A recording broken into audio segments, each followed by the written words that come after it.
Gente, olha só que interessante. A gente está falando da Bíblia e é bem provável que na sua, deixa eu ver se nessa aqui vai ter. Olha só, na sua talvez tenha isso aqui, olha, o ruim aqui da qualidade da imagem é esse, ó. Tradução feita por João Ferreira de Almeida. Quem é João Ferreira de Almeida? Como é que se deu isso aqui? A Bíblia, originalmente, ela foi escrita em 3 idiomas. Hebraico, aramaico e grego. Como assim? Como que as pessoas entendiam esses 3 idiomas enquanto estavam escrevendo? A gente precisa entender, olha só.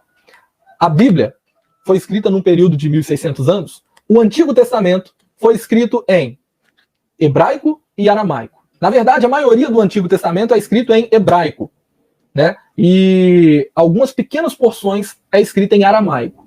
Essas duas línguas hoje, o hebraico bíblico, esse aramaico, são línguas mortas, ou seja, as pessoas não falam mais essas línguas, né? O hebraico hoje é diferente do hebraico bíblico. E uma outra coisa, o Novo Testamento, ele foi escrito na língua grega. Ele foi escrito em grego, chamado de grego koiné. O que significa isso, pastor? Grego koiné? Grego koiné significa grego comum, ou grego popular. Assim como o português, né? Se a gente for olhar para o português, tipo quando os ministros lá do STF estão falando, eles falam cada palavra difícil, né? Eles vêm com beneplácito, excelentíssimo, não sei o quê, umas palavras difíceis, mas é o português. Mas a gente conversa o quê? E aí, como é que você tá? Tá tudo beleza? E tal. Ou seja, é como se fosse o português koiné, o português popular. Assim era o grego também. Havia o grego mais robusto, dos eruditos, e havia o grego koiné, o grego que todo mundo conseguia entender. A Bíblia foi escrita nessa versão, nesse formato de grego, para que as pessoas entendessem. Beleza? Então, Antigo Testamento, hebraico, com algumas pequenas partes em aramaico, Novo Testamento em grego, chamado de grego koiné. Mas talvez você diga, mas peraí, se foi escrito em hebraico, aramaico e grego, como é que eu tenho ela hoje em português? Antes de falar do português, vamos falar aqui de 2 principais traduções da Bíblia que foram feitas há muito tempo atrás e que essas traduções ajudaram muito para que nós tivéssemos hoje a Bíblia na nossa língua, em português. Uma tradução, a primeira que eu quero falar para você, é uma tradução chamada de Septuaginta. Que nome estranho. Talvez se você tem uma Bíblia de estudos, talvez você vai estar lendo algum texto e na parte de baixo vai estar assim, olha, segundo a Septuaginta, esse texto diz isso, isso e isso. Aí você vai, olha, Septuaginta, aquele nome que o pastor Fabrício falou lá na live. Septuaginta é tratada como sendo a versão dos 70, por isso esse Septuaginta, sabe? Foi uma tradução da Bíblia, feita há muito tempo atrás, onde traduziu-se todo o Antigo Testamento, né, para a língua grega. A Septuaginta é a tradução do Antigo Testamento para a língua grega. O Antigo Testamento, que no caso estava escrito em hebraico e aramaico, foi traduzido agora para o grego.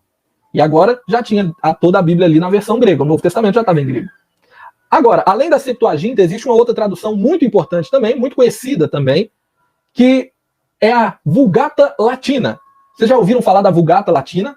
A Vulgata Latina é a tradução da Bíblia para o latim. Antigo e Novo Testamento foram traduzidos para o latim. E quem foi que fez essa tradução? Quem fez essa tradução foi um homem chamado Jerônimo de Estridão. Jerônimo de Estridão é o famoso São Jerônimo da Igreja Católica. Jerônimo de Estridão foi um homem que traduziu a Bíblia do aramaico e do hebraico e do grego para o latim, que era a língua falada oficialmente ali pelo Império Romano.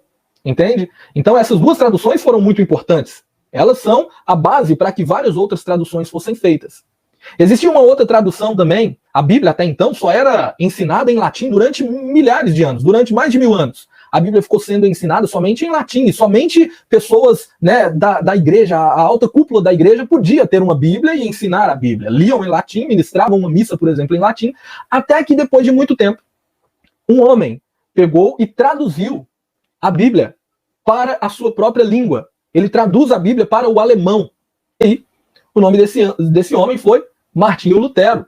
Ele era um monge da Igreja Católica, né? E esse monge, olha só, Martinho Lutero, ele traduz a Bíblia para o alemão, para que as pessoas pudessem ter acesso à palavra de Deus também. Não somente a alta cúpula da igreja, mas as pessoas comuns pudessem pegar a Bíblia e ler na sua própria língua e entender a palavra de Deus. Inclusive, ele foi muito perseguido por isso. Tiveram outros homens muito importantes, como também John Wycliffe, ou John Wycliffe, não sei exatamente a pronúncia, mas esse homem, ele traduziu a Bíblia para o inglês, e também foi muito perseguido por isso. Ou seja, existiram homens que passaram por muita perseguição quando eles traduziam a Bíblia para que o povo tivesse acesso às Escrituras. E louvado seja Deus pela vida desses homens, porque muitos deles precisaram morrer, padecer, para que hoje a gente pudesse ter a Bíblia na nossa língua. E você sabia que a Bíblia Sagrada, essa que você tem aí nas suas mãos, a Bíblia é o livro recorde em todos os aspectos da literatura? Só para você ter ideia, a Bíblia é o livro... Vamos lá, eu vou começar a perguntar. Qual é o livro mais lido do mundo? A Bíblia. Qual é o livro mais vendido em toda a história? A Bíblia. Qual é o livro mais estudado, que pessoas estudam minuciosamente em toda a história? A Bíblia. Qual é o livro mais traduzido para mais idiomas, dialetos, na história da humanidade? A Bíblia.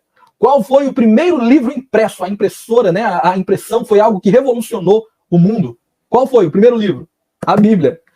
Vocês estão entendendo como que a Bíblia ela é importante? Um outro detalhe aqui, olha. Qual foi o livro mais perseguido em todas as épocas da história da humanidade? A Bíblia. Então, irmãos, para que esse livro chegasse até nós, muita coisa teve que acontecer.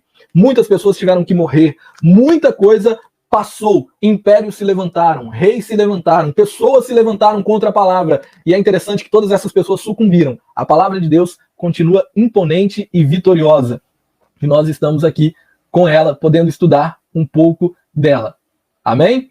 Mas espera aí, pastor, eu quero entender como que ela chegou até nós, no português. Porque se ela tivesse em inglês, a maioria não entenderia. Se fosse no grego, no hebraico, no aramaico, no latim, no alemão, não entenderíamos. Então vamos lá, a Bíblia chegou até nós através de... Deus usou a vida de um homem, ele era um padre português.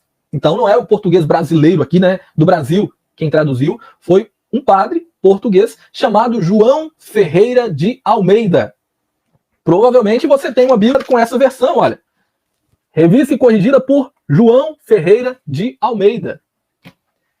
Como que se deu isso, pessoal? Esse homem, João Ferreira de Almeida, ele inicialmente ele era um padre, e aí depois, é claro, ele vai se tornar um pastor mais à frente na sua vida, mas em um certo momento da sua vida, ele contempla, ele está fazendo uma viagem, né? Eu creio que era para Málaga, e aí ele vai, e ele contempla ali um bilhete protestante de um culto, de algo que aconteceria ali quando ele chegasse lá. E ele vai nesse lugar, ele de fato ele se converte, ele passa a querer levar a palavra de Deus para mais pessoas. E ele então começa uma tradução da Bíblia do castelhano, né, de uma outra língua. Alguns dizem que foram de outra língua. E ele começa a traduzir para o português, de Portugal, é claro. Ele começa uma tradução mesmo. Ele começa a pegar o texto, ler aquele texto e começa a escrever, a registrar. Sabe? E ele faz uma tradução, ele traduz a Bíblia inteira. E é tão interessante que quando ele traduz a Bíblia inteira para o português, ele envia essa Bíblia para que as pessoas agora da imprensa possam ali, né, uma casa editorial, possa rever todo o texto e agora fazer a Bíblia naquela versão. E o tempo passa e ninguém faz. Quando ele vai saber, as pessoas perderam aquele documento, ficou perdido o trabalho dele. O que ele faz então? Ele começa de novo o trabalho de escrever a Bíblia toda, de traduzir a Bíblia toda de novo. E ele traduz. E aí, quando ele leva, não imprime de novo. E já perto do final da sua vida, ele começa de novo esse trabalho de tradução. E ele traduz a Bíblia, né? Ele começa pelo Novo Testamento, traduz ele todo, depois traduz o Antigo Testamento. Quando chega lá em Ezequiel, ele já estava mais velho e ele morre. E um amigo dele, chamado, eu creio que é Jacobus Opdenacker, uma coisa assim, não lembro exatamente o nome. Esse homem é quem termina ali o restante que faltava, pouca coisa que faltava ali para traduzir. E nessa terceira vez que o documento dele é levado ali para tradução, para uma casa editorial, eles então fazem a Bíblia, né? Produzem a Bíblia na versão do português. E do português de Portugal para a gente ficou fácil, né? As traduções começaram a chegar agora em larga escala. É por isso que esse nome que você vê aí, João Ferreira de Almeida, aí você começa a ler a Bíblia. Poxa vida, eu li tudo e não achei nada falando do João Ferreira de Almeida. Eu vi um João Batista, eu vi o João discípulo, mas eu não vi o Ferreira de Almeida. É por isso. Ele viveu muito tempo depois, tá bom? Ele foi quem traduziu a Bíblia para o português.